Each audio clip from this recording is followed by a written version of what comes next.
સમાચાર પ્રાપ્ત થઈ રહ્યા છે। બોટાદના બરવાડામાં યુવકે આપઘાતનો પ્રયાસ કર્યો છે।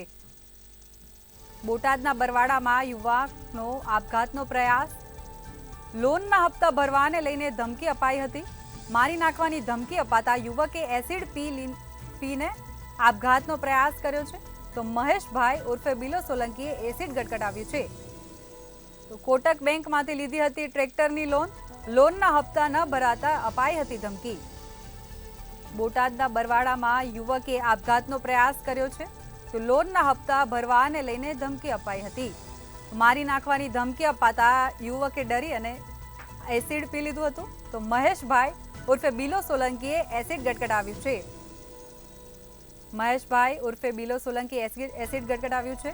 તો કોટક બેંકમાંથી તેમણે ટ્રેક્ટરની લોન લીધી હતી। તો લોનના હપ્તા ન ભરાતા ધમકી અપાઈ રહી હતી। તો એ દરમિયાન બોટાદના બરવાડામાં યુવકે આપઘાતનો પ્રયાસ કર્યો છે। તો લોનના હપ્તા ભરવાને લઈને ધમકી અપાઈ હતી। મારી નાખવાની ધમકી અપાતા યુવકે એસિડ પી લીધું છે। તો મહેશભાઈ ઉર્ફે બિલો સોલંકીએ એસિડ ગટગટાવ્યું છે। મહેશભાઈ માધુભાઈ સોલંકી।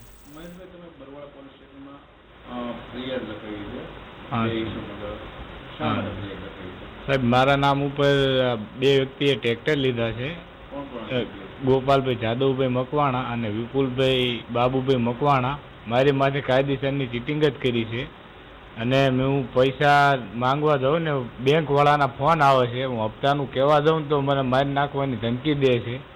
અને બેંકવાળાના ફોન એટલા બધા આવે છે, એના ત્રાસથી મેં કાલે એસિડ પીધું ને મેં બરવાળા પોલીસ સ્ટેશને અરજી દાખલ કરી છે। બરવાળા પોલીસ શું કામગીરી કરી? બરવાળા પોલીસ સ્ટેશન એમની કામગીરી કરે છે અને મને વિશ્વાસ છે કે મને ન્યાય અપાવશે।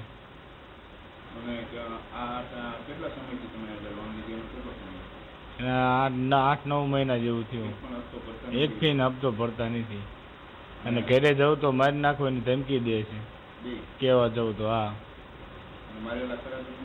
ના, માર્યો નથી પણ ધમકી દે છે। હા, પછી એ બધા ત્રાસથી મેં એસિડ પી લીધું।